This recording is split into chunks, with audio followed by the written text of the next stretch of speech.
Avui fem un puré de patates gratinat, molt fàcil i que m'encanta. Posem a bullir unes patates i prepararem també unes botifarres, ceba i tomàquet. Tot depèn de les quantitats que vulgueu fer. Posem a fregir la carn de les botifarres esmicolada i quan la tenim la reservem. I jo encara la tallo una mica perquè quedi ben petita.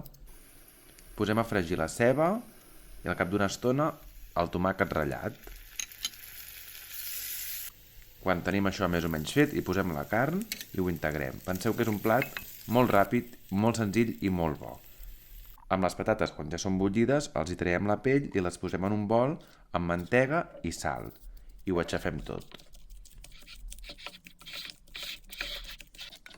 Quan tenim la textura que ens agrada, hi tornem la carn amb la ceba i el tomàquet, ho integrem tot i ho posarem en una plata pel forn, ben aixafat, i posem el formatge que ens agradi per sobre per gratinar, uns minutets al forn gratinant i ja ho tenim.